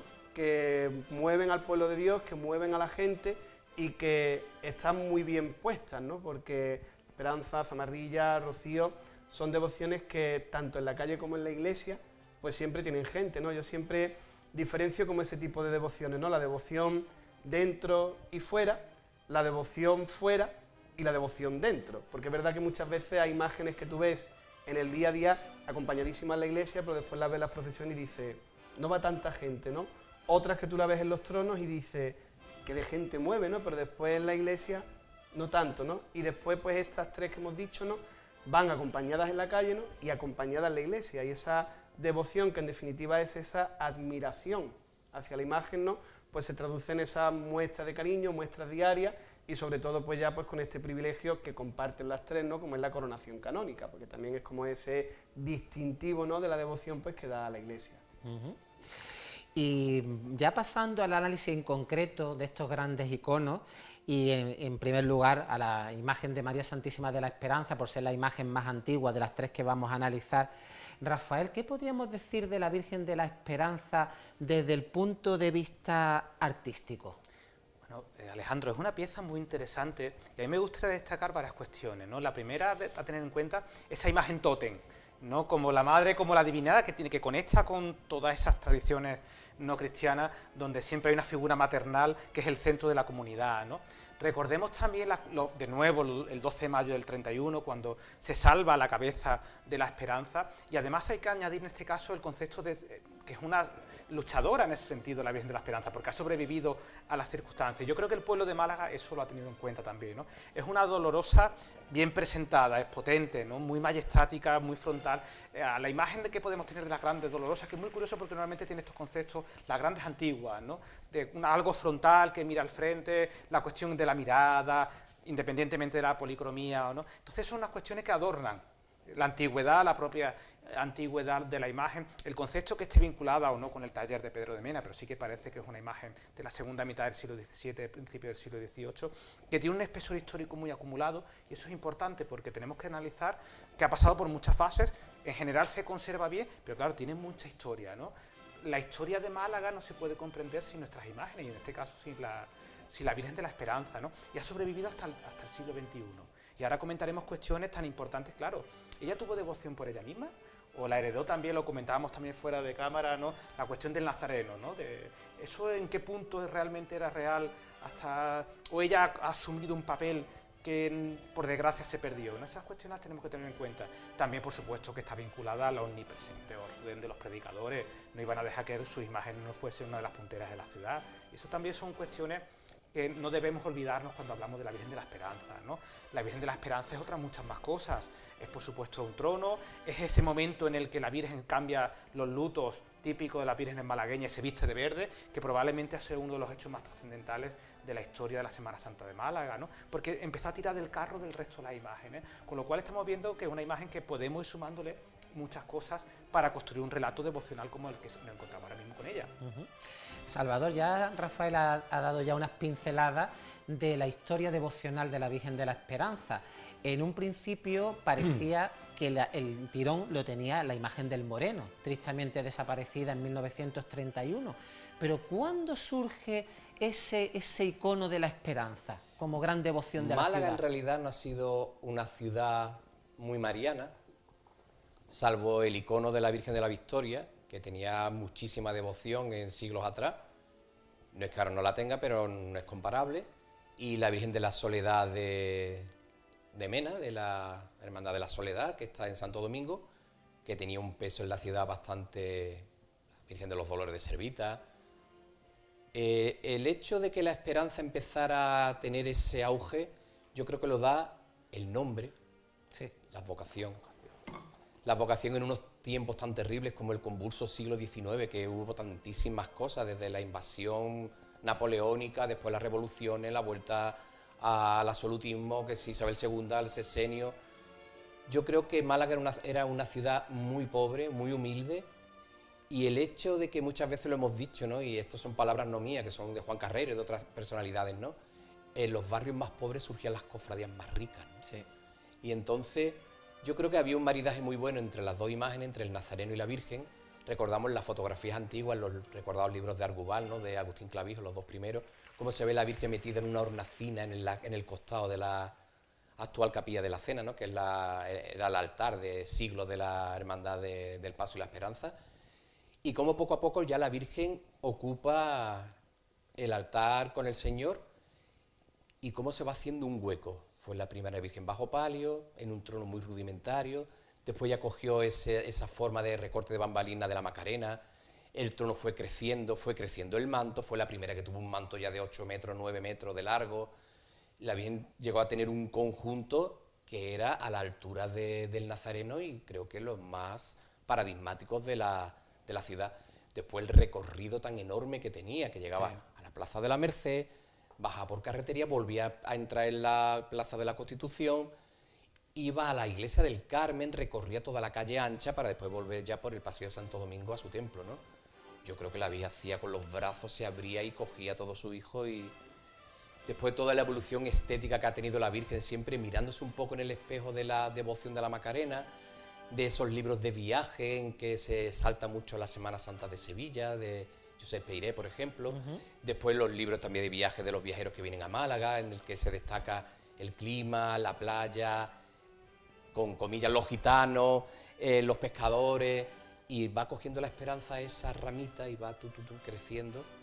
Y después tuvo ese hecho tan bonito que un niño encontrara su cabeza en la sacristía el día que se destroza Santo Domingo, la encumbró ya en un momento, como tú has dicho, ¿no? Esa mirada. Sí. Yo creo que toda la Semana Santa de Málaga se resume en esos ojos. Qué bonito. Y es que lo digo y me da muchísimo sentimiento. La mirada de la esperanza es muy especial. Tiene mucho empaque de frente, ves la frente por frente. Mi abuela, que se había quedado huérfana con 3 años de madre y estuvo entre su padre, con la nueva madrastra, las tías que vivían por la zona de Trinidad Cruz, la mandaban por la mañana el Viernes Santo a comprar los churros allí al mercado, y siempre me decía cuando yo era jovencillo, ¿no? Nunca la vi tan bonita, porque el trono no tenía patas, lo dejaban en el suelo, ella se acercaba a rezarle, los hombres de trono, que eran gente del puerto, niña, ven que te voy a dar una ramita que de flor, no sé qué, y ella se asustaba, le daba mucho miedo, y me decía siempre, como estaba por la mañana. Y es triste que los malagueños actuales no podamos tener esa visión de la Virgen en el amanecer del Viernes Santo, porque eso ya sería otro tema, si en Málaga tendría que haber una madrugada, ¿no? Se podría montar, está claro que sí. Perfectamente. Juan Carlos, ¿es la Virgen de la Esperanza la Virgen de Málaga? Sí. Sí, por supuesto. En la anterior tertulia hablábamos del nivel que tenía el cautivo, ¿no? De que era el Cristo, pues por así decirlo, que aparecía en toda la vida de la ciudad. Y yo creo que la Virgen de la Esperanza, como han ido comentando, se lo ha ido ganando poco a poco, ¿no? O sea, ha sido una cosa de que, por ejemplo, a nivel cultural, ¿no? Yo siempre lo digo, las imágenes no cogen devoción solo en la calle. Las imágenes, la devoción la tienen en sus iglesias. El amplio horario de apertura, la celebración de los sacramentos, la basílica, pases cuando pase, está abierta. Y eso también el sitio estratégico que tiene, ¿no? Y por supuesto también en el culto, ¿no? Cuando la ponen en besamano, tantos días en besamano, eso ayuda también mucho a la devoción, ¿no? Yo siempre lo digo, aunque suene un poco así coloquial, ¿no? Yo le digo que los cristianos de Andalucía tenemos mucho la teología del sobeteo, es decir, nos gusta tocar a la imagen y nos gusta tocar el manto, nos gusta tocar la mano. Cuando uno besa la mano de una virgen te sale el gesto natural de poner tu mano debajo. Y claro, como bien ha dicho Antonio, la mirada de la esperanza es la mirada de Málaga. Y eso, como ella, no hay una mirada igual. Tenemos muchas vírgenes, tenemos muchas imágenes, pero es verdad que la mirada de la esperanza, cuando tú la tienes frente a frente, eso, como bien ha dicho Salvador, todo lo que a ti te falte, en esa mirada lo encuentras, ¿no? Y eso muy pocas imágenes lo encuentran, ¿no? Yo soy devoto del Calvario y de los remedios, pero sí, cada una es como es, ¿no? Pero en la esperanza todos encontramos esa casa, ¿no? Y a la vista está también, pues, el acontecimiento del jubileo, ¿no? El que haya sido una imagen elegida para representar a las cofradías de Málaga y de Andalucía, ¿no? Por así decirlo, junto con el Cachorro, en la ciudad de Roma, que es la cuna de la cristiandad, pues seguramente cuando vaya a la Basílica de San Pedro, mucha gente se quedará en esa mirada, ¿no? Y a lo mejor no cogerá devoción como tenemos nosotros, ¿no? Pero sí te mueve, ¿no? Y eso es lo que también es la devoción es esa admiración que tú tienes hacia la imagen, que te da lo que tú intentas buscar en ella, ¿no? Y en eso los malagueños pues lo tenemos claro, la Virgen de la Esperanza. Yo siempre lo digo, igual que dije con el cautivo, ¿no? Cada uno tenemos la nuestra, pero todos somos de la esperanza, ¿no? Y eso, por el nombre también, como ha dicho Salvador, es lo que buscamos muchas veces, ¿no? El nombre de esperanza es una virtud teologal, ¿no? Junto con la fe y el amor, pero siempre la esperanza es la que uno busca, ¿no? Y eso pues la vida también interior pues nos ayuda mucho. Después yo aprendí, perdona que te corte Alejandro, cuando nosotros éramos muy jóvenes y salimos juntos y eso, como decían nuestros amigos que eran mayores que nosotros, la esperanza mira para adentro. Tiene una mirada tan enigmática que tú, aunque estés delante de ella, ella no te está mirando, ella está como pensando. Y eso es muy difícil de conseguir en una imagen. Ha vivido mucho, es que la esperanza vive muchas cosas, ¿no? Tiene mucha edad y vive muchas cosas. Ha dicho Juan Carlos una cosa muy interesante, ese toquetear las imágenes que es tan bonito del pueblo andaluz, ¿no? Y que muchas cofradías se olvidan de que tiene que ser así. Las imágenes, no me cansaré de decir que se tienen que ganar el pan honradamente y tienen que llamar a la devoción, ¿no? En magia es lo que se llama magia por contacto, ¿no? Un tipo de magia, magia por contacto con el tipo de las reliquias, además, ¿no? Yo de la esperanza hay dos cosas que me gustaría siempre recordar, que es la Virgen de los Azulejos de Málaga. Ahora es el cautivo del que encontramos, pero si echamos la mirada hacia atrás, lo que tú veías en Málaga, los azulejos, era la Virgen de la Esperanza. No había ninguna otra. Ninguna de las de negro tenían el desarrollo que tenía ella, y eso siempre es muy indicativo, ¿no? De quién vemos por la calle en el sitio menos pensado, ¿no? De hecho, la encontramos en Jerusalén, en el Via Crucis también está por allí, también muy bien planta, por cierto, ¿no? Y la cuestión de que se hayan hecho copias de ella devocionales, esto para mí también es indicativo, ¿no? No es al nivel de la Macarena de Sevilla, porque eso lo tenemos que tener en cuenta, pero sí que es cierto que hay copias, por ejemplo, en Barcelona, en otras ciudades, es muy bonita, encontramos imágenes a imagen y semejanza de la esperanza, ¿no? Esto es un detalle que siempre tenemos que olvidar, porque esto sí que es sintomático de que estamos hablando de algo internacional. Por supuesto, la cuestión del jubileo, que creo que los cofrades no somos conscientes, porque la esperanza no es la Virgen de Málaga, va a representar a la cristiandad. Es decir, que no es cualquier cosa, y además invitada, que no ha tenido que pedir a ninguna puerta para que vaya ella, ¿no? Que a lo mejor otras han hecho por pedir a las puertas para ir en el sitio que no les correspondía, ¿no? Cosa que con la esperanza le ha llegado, y la esperanza representa a todas las... no a todas las cofradías, porque se nos quedaría corto, a toda la cristiandad, ¿no? Y no nos podemos olvidar de ese detalle, porque es un privilegio acorde a la importancia de la imagen, ¿no? Por supuesto, ya tenemos tiempo de aquí a mayo a hablar de la impresionante logística que conlleva llevarte tu imagen de un sitio para otro con todos esos proyectos, ¿no? Y el trono. Bueno, y el trono, que además es identitario también, por supuesto. Antonio, eso que ha hablado ahora Salvador del trono, esa simbiosis que tiene la esperanza con su trono procesional, es como un conjunto que no se puede separar. Totalmente de acuerdo. Y además una de las imágenes identitarias de Málaga. Sí. Sí, muy por encima, porque durante años se nos vendió que la imagen identitaria era el trono de la paloma, y el trono de la paloma hubo que echarlo abajo, cambiarlo, porque era un desastre lo que tenían, por hacer uno nuevo, ¿no? Y durante años se nos machacó muchísimo que el trono de la paloma era la seña de identidad de los tronos de la Semana Santa de Málaga. Eso no es cierto. El trono por excelencia, el palio, es el de la esperanza, ¿no? Falseado también con las proporciones, otra vez muy calzado por debajo, pero bueno, en esencia sí que mantiene una serie de características que son las suyas, ¿no? Ni la cofradía que yo entiendo, ni que los malagueños entendemos la Virgen de la Esperanza sin su trono. Hombre, ojalá nunca se haga una réplica ni nada, el trono es el trono ese. Claro, exactamente. Sí que es una pena quizá porque las personas mayores decían que el manto verde original era verde manzana. Y eso decían las personas más mayores, ¿no?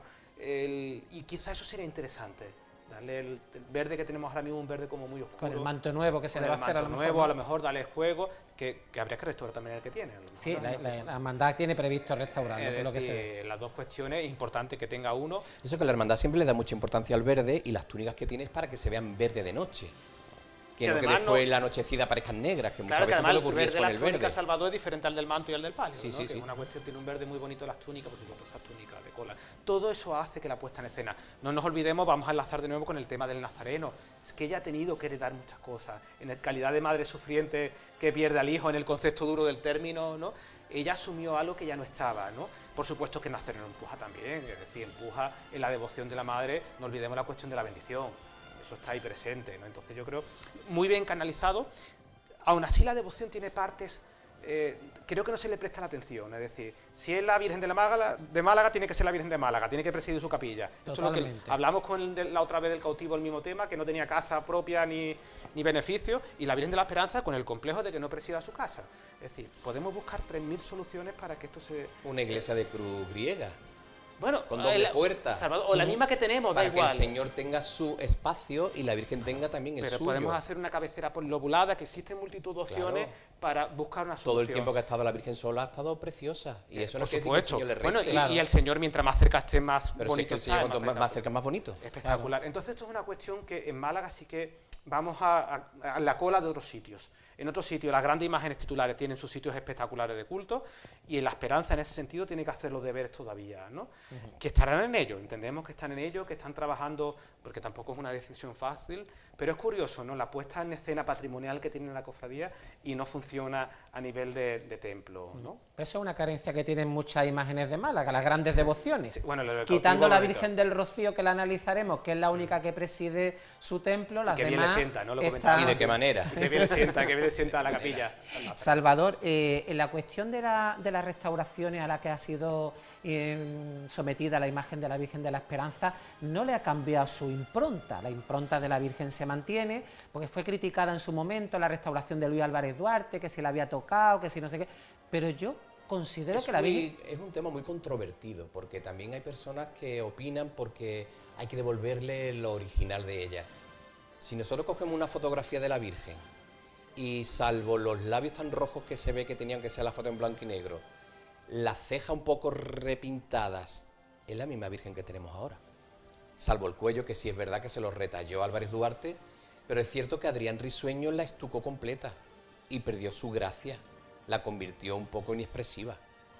Y después Álvarez Duarte lo que le quitó fueron esas capas de estuco y le devolvió la policromía original. ¿Que la policromó él? Yo no lo tengo claro. ¿Que es la policromía que ya tenía la Virgen? Quizá. Los labios no, seguro que no. Las cejas tampoco. Pero es la misma mirada. La mirada no la la ha Virgen perdido. del pasillo de Santo Domingo en el Azulejo, y esa es la misma cara. Lo que pasa que es que tiene el velo la está, valga la redundancia, velando los ojos. Pero es la misma cara. Su mirada fija, hierática, al infinito, su postura erguida. A mí siempre con lo del trono, que sí que hemos dicho que es una unión indisoluble, a mí, perdóname la comparativa, pero siempre me ha recordado la entrada de Cleopatra en Roma, en la película Cleopatra, porque tiene un pedazo de cortejo delante y cuando aparece Cleopatra se para el mundo. Sí, totalmente. Y es lo que pasa con la Esperanza. Tú puedes ver maravillas de Esperanza Elena Caro, Seco Velasco, Villarreal, tronos maravillosos, porque en Málaga tenemos la suerte de muchas cosas nuevas, pero muy buenas, gracias a Dios. Pero cuando aparece la Esperanza es la Esperanza. Y yo creo que la Esperanza sigue siendo la Esperanza que sí después va en un tronito de flores cuando vuelva de Roma. Bueno, vamos a pasar ahora a publicidad y volvemos en unos instantes.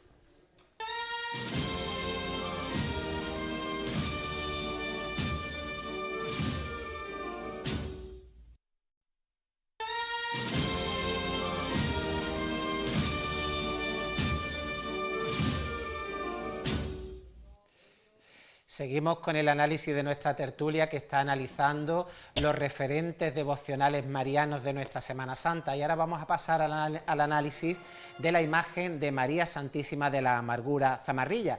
Y Juan Carlos Millán, como buen trinitario, ¿qué nos puede decir sobre esta emblemática dolorosa del Jueves Santo? Yo siempre con Zamarrilla es como hablar de la que está muy bien situada. Sí. Es decir, Zamarrilla es una virgen que tiene todos los ingredientes para ser un gran icono devocional. El primero, la historia romántica de la leyenda del bandolero, ¿no? Porque siempre una historia detrás de una imagen siempre como que le da esa fama, ¿no?, por así decirlo, y mantiene como ese aura de la imagen, ¿no?, de que tú te acercas y cuando tú ves a la Zamarrilla, a la Virgen de la Amargura, siempre dice, aquí es donde se vivió la leyenda, ¿no?, aquí es donde se vivió el milagro, ¿no?, y aquí es donde siempre pues uno intenta también llevar nuestras leyendas, ¿no?, que muchas veces tenemos unas pocas, y ponerlas a las manos de la Virgen, ¿no? Y siempre, al igual que he dicho de la Esperanza, la Zamarrilla tiene el sitio ideal, ¿no? El eje de la calle Mármol, como calle Pelayo, la avenida Barcelona, es un sitio de muchísimo tránsito, es un sitio que mantiene la esencia de barrio, porque yo, por ejemplo, mi zona de la Trinidad, ¿no?, que es más calle Sevilla y demás, la mayoría de locales están cerrados ya, ¿no? Pero lo que es la zona de Zamarrilla es un hervidero diario, ¿no? Ese Mercadona, por ejemplo, que van miles de personas al día, uno va al Mercadona y va a ver a la Zamarrilla. Y también lo que he de agradecer siempre es ese horario de apertura, como he dicho antes con la Esperanza, ¿no? Tú vas a ver a la Virgen de la Amargura y la ves abierta, ¿no? Y siempre también el lugar donde está colocada, ¿no? Porque el Cristo de los Milagros, y tú lo ves con ella, y ya es como, a lo mejor dejarla a ella sola, yo la vería incompleta, ¿no? Porque ya es tan bonita la imagen de verlos a los dos, ¿no? Bueno, que discrepa conmigo, yo pero... También, yo probablemente también, hoy... yo también.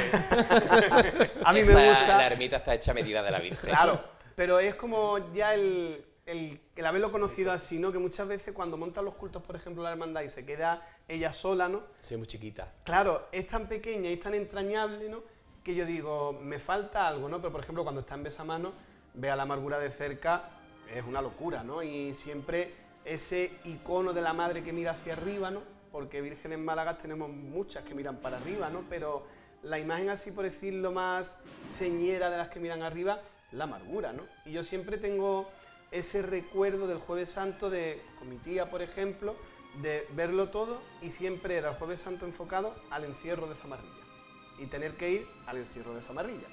Y claro, eso que te van ya criando desde pequeño, oye, pues de grande también, ¿no? Y es una devoción que te va...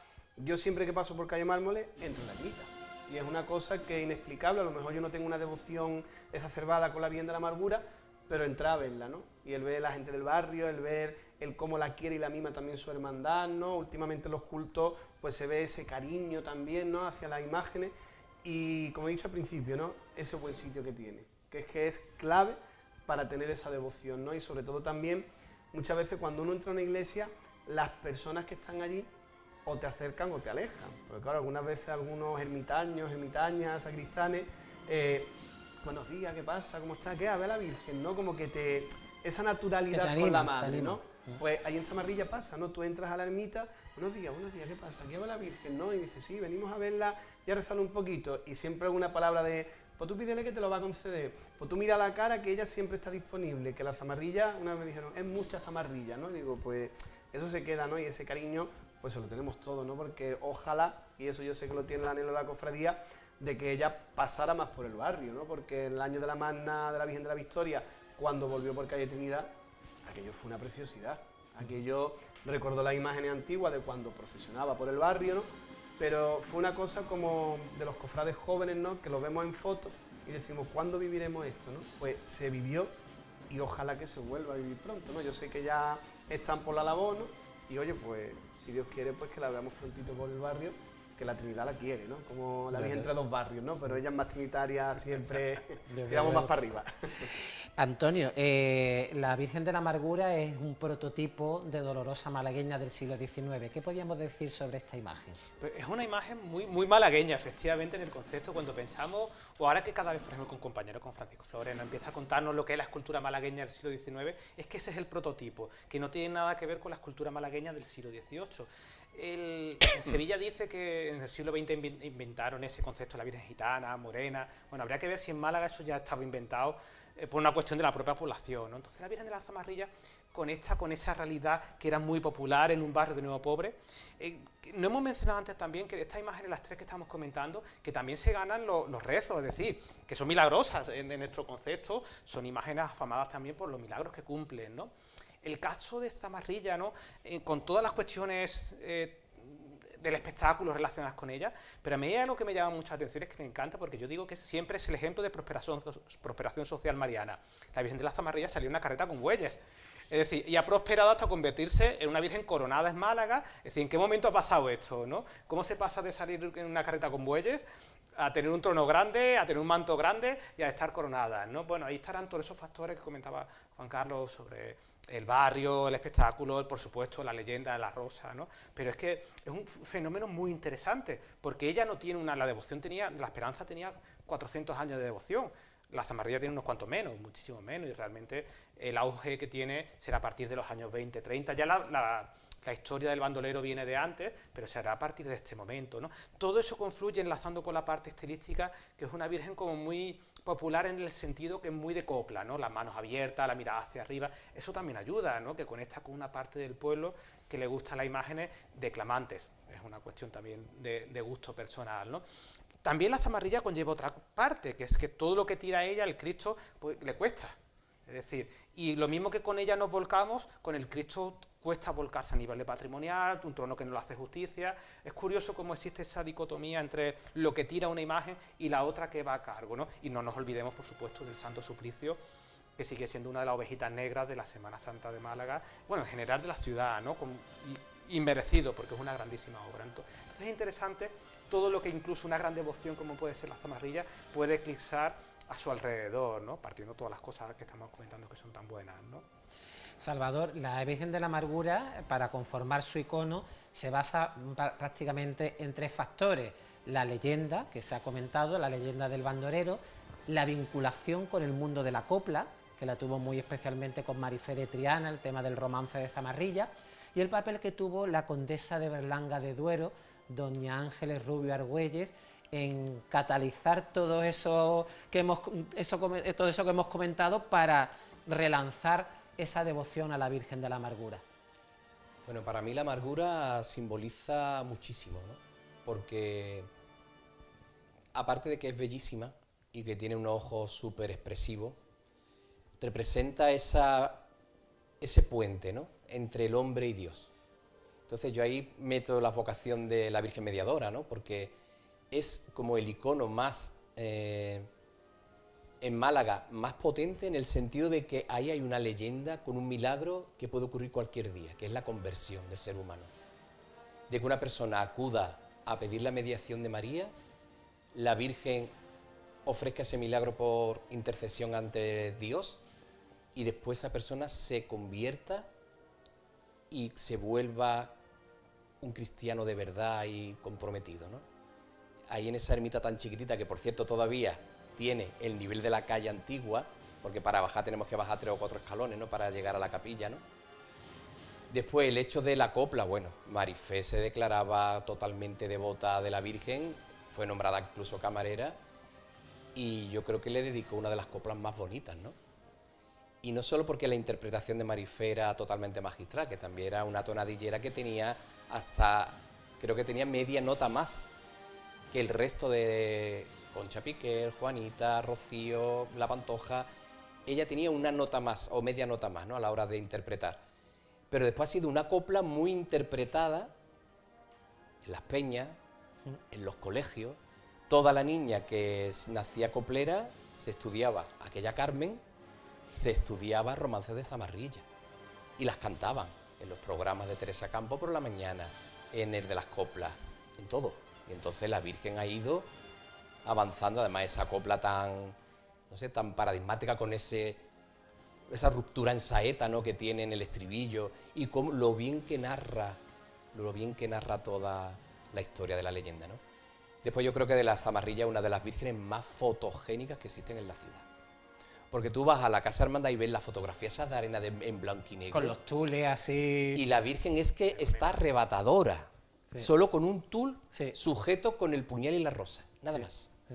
Los primeros planos que tiene la Virgen, el plano que tú te subes en una escalera y la ves desde arriba, la mirada increíble, de verdad. Tenemos que estar muy orgullosos de tener una imagen con tantísima solera como la Zamarrilla. A mí una de las cosas que más me llama la atención de ella es que es una Virgen que se crece, porque es una Virgen, yo he tenido la oportunidad de verla sin nada, y cuando tú la ves, tú dices, como una imagen tan pequeña logran los vestidores hacerla con ese empaque para que llene ese trono. Esa es la magia de los tronos de Málaga, que tuve imágenes bajitas como la Virgen de la Estrella, por ejemplo, también. Exacto. Y cuando tú la ves en el trono este de Díaz Roncero, se ve la Virgen maravillosa, y a la Zamarrilla le pasa lo mismo. Sí.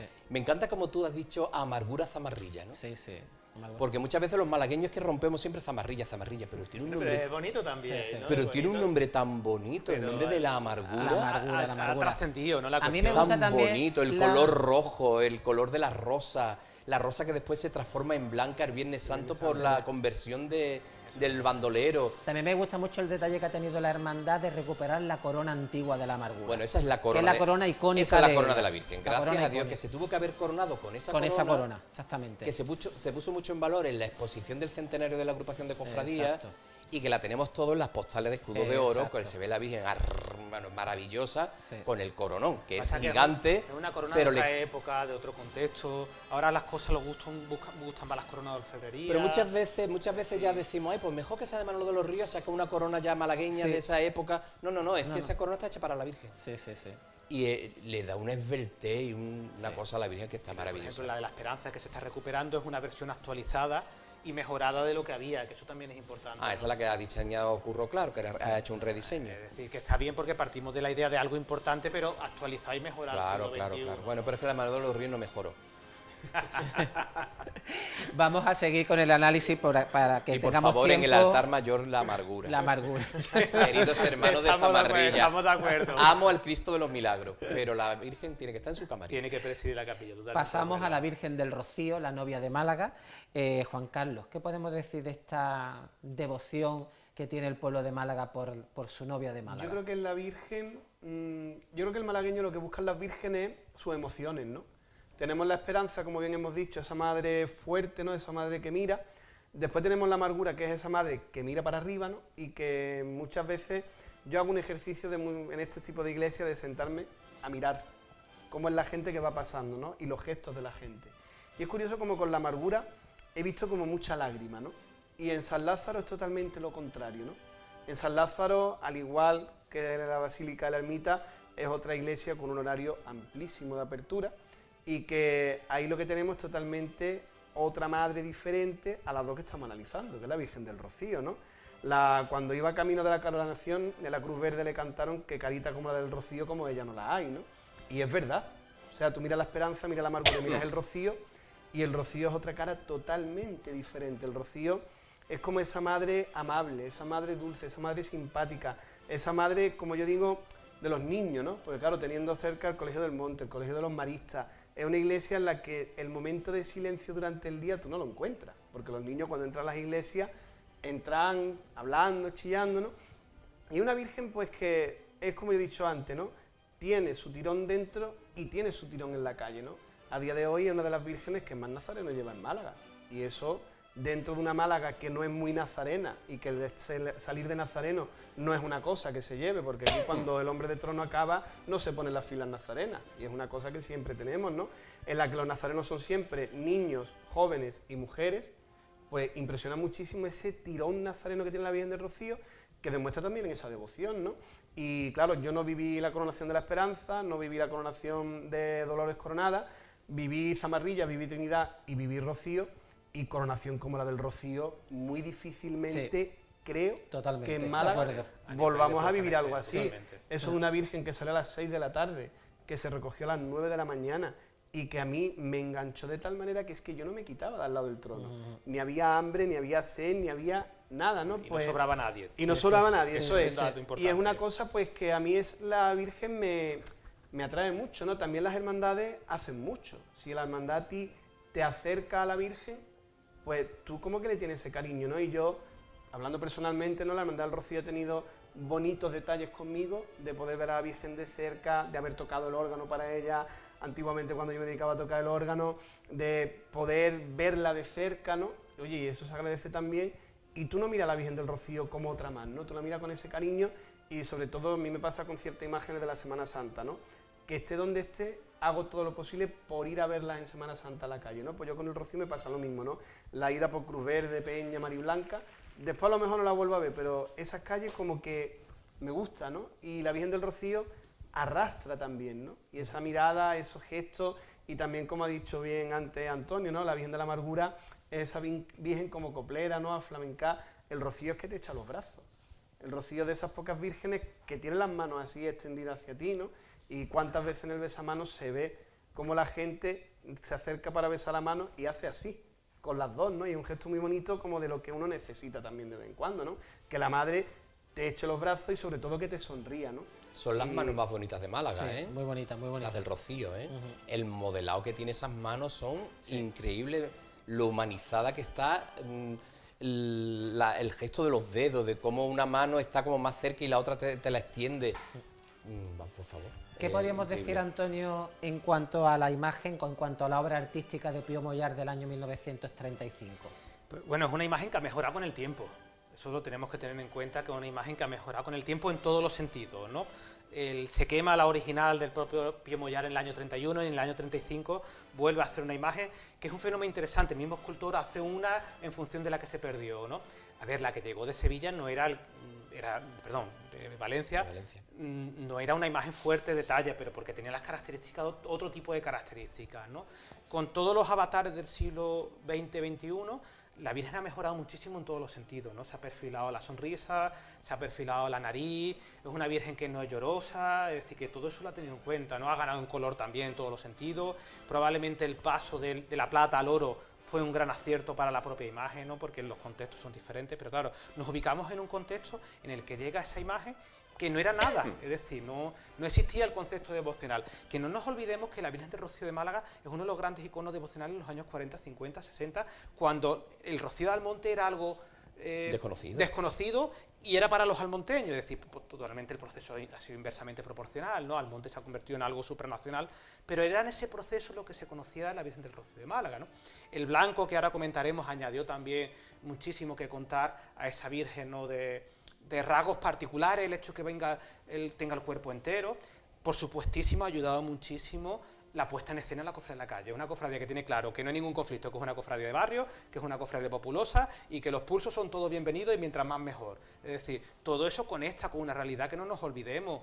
El pueblo también se expresa en ese tipo de cosas. Si tú al pueblo lo caldeas en la calle, lo caldeas en la iglesia de muchas cosas, el pueblo te va a responder. Que fue lo que vimos en la coronación, que fue impecable, con un repertorio musical en la catedral digno de escuchar. Lo que vimos allí fue de lo mejor que hemos visto en las últimas coronaciones.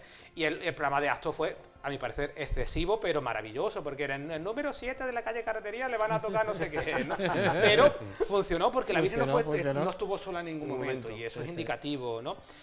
Con el Rocío pasan cosas también que tenemos que tener en cuenta. Tiene una casa hermandad gigantesca que es importante. San Lázaro necesitamos que le dejen tener un gran retablo. La cofradía del Rocío, la Virgen del Rocío, se merece que le den el permiso para poder cambiar ese retablo y tenga uno excepcional. A mí no me vale que patrimonio diga que no puede ser. Puede ser en otra realidad, y lo que no me vale es que un cajón de madera se tenga que quedar donde esté, ¿no? Entonces eso tenemos que... La cofradía ha crecido patrimonialmente muchísimo, y por supuestísimo me sumo a la idea que una cofradía que goza de muchos nazarenos es una cofradía que goza de buena salud, y eso en el Rocío es algo que es totalmente evidente. En el Cristo también, a pesar de ser un gran desconocido de la Semana Santa de Málaga, porque creo que no se le hace justicia al Nazareno del Rocío, pero esa puesta en escena la tenemos que tener en cuenta, ¿no? Ese color blanco que se derrama por las calles de Málaga los martes santos es una de nuestras imágenes identitarias, y ella se ha convertido también en una imagen que ha irradiado, ¿no? Hay otras imágenes en otras poblaciones que están vestidas a la manera de la Virgen del Rocío de Málaga. Hay muchísima Virgen de Domingo de Resurrección a la imagen del Rocío de Málaga, y esto tenemos que tenerlo en cuenta también, ¿no? Otras advocaciones titulares con nombres parecidos o similares que copien la estética. Esto significa, igual que con el cautivo, igual que con la esperanza, que aquí están pasando cosas, y que llega y que ha calado y que ha tenido un trasfondo social muchísimo más amplio del que parece. Salvador, ¿qué significa para ti la Virgen del Rocío? Que sabemos que para ti es una de tus grandes devociones. Yo nací en calle Vitalaza y mi primer recuerdo nazareno y cofrade es la Virgen del Rocío. Mi abuela Isabel, la madre de mi padre, vivía en Cruz Verde, y en la vitrina del salón estaba el cuadro de mis tías de novia y de la Virgen del Rocío. Yo he vivido el Pentecostés tan bonito, con los altares que montaban los vecinos, con las vecinas de Calle Los Negros bailándole y cantándole, con el altar de la Tota allí en Altozano. Con los arcos de palmera que se hacían. Arcos de palmera, sacar toda el arroz que se le tiraba. Toda la cacharrería que tenía en la casa para montar un altar muy sencillo, pero muy, muy bonito, que después incluso Almodóvar en ciertas películas ha sacado unos altares de Cruz de Mayo parecidos a esos altares, ¿no? ¿Qué puedo decir de la Virgen del Rocío? Para mí siempre ha sido como la aparición de la Virgen María. Porque tú miras los iconos de la Virgen de Fátima y de la Virgen de Lourdes y aparecen con la túnica blanca, con sus piececitos y con sus manitas, Fátima y Lourdes juntas, pero ella no la está extendiendo. Es como una versión de la Inmaculada Milagrosa, que está como extendiendo sus manos para que todos los malagueños y malagueñas nos abracemos y nos cojamos a ella. Me ahogo un poco porque me emociona mucho, ¿no? Su mirada baja, la gran restauración que hizo Álvarez Duarte, que la trató con tantísimo mimo, con tanto cariño, y que la revalorizó y explotó la belleza absoluta de la Virgen del Rocío. El triunfo de la sencillez, la misma sencillez que tiene la Virgen de los Dolores del Puente cuando estaba con la mantilla, la Virgen de Servita metida allí en la urna de su retablo, túnica, mantilla. En blanco tenemos la versión de la Virgen del Rocío. Los malagueños tenemos que estar siempre muy orgullosos de nuestras vírgenes, de nuestras devociones y de cómo aparece la Virgen después en el trono. Que Curro sí ya le da un aspecto un poco más cofrade, le puede crear un tocado a lo mejor mucho más elaborado, actualizado al contexto en el que está. Pero tú la miras de espalda y siempre se le ve el pelo apoyado en el manto y ves que es una Virgen que está viva. Yo he tenido la suerte, gracias a Curro, de besarle el talón a la Virgen del Rocío. Entonces, para mí es la Virgen. A mí me paralizan muy pocas imágenes. A mí me paraliza el Carmen, me paraliza la Esperanza, me paraliza la Macarena y me paraliza el Rocío. Después yo tengo mi gran devoción, que es la Mediadora, pero es que creo que en la Mediadora están todas ellas, porque en el fondo es la Virgen, es la Madre de Dios, es el espejo que todos venimos de todo lo que vemos y lo volcamos en una, que es la nuestra, pero de todo en el fondo. Pues yo creo que Salvador, con estas bellas palabras que has dedicado a la novia de Málaga, Es que es podemos lo más grande. damos por concluido este debate que, como siempre, se nos hace corto, pero creo que ha sido tremendamente enriquecedor para que todos nuestros telespectadores pues capten esos iconos devocionales marianos que procesionan en los días de nuestra Semana Santa. Esperamos que los contenidos del programa de hoy hayan servido para eso, para que se culturicen, para que sepan más sobre nuestra hermandad y nuestra Semana Santa, y les emplazo a mañana miércoles de ceniza, en que tendremos un programa especial a partir de las 19 horas, en directo en distintos puntos de Andalucía, para hacerles sentir el gozo de las jornadas que anuncian la cercanía de nuestra Semana Santa. Y es que, señores, ya nos quedan tan solo 40 días para el próximo Domingo de Ramos. Hasta entonces, sueñen, sean felices y muy buenas noches.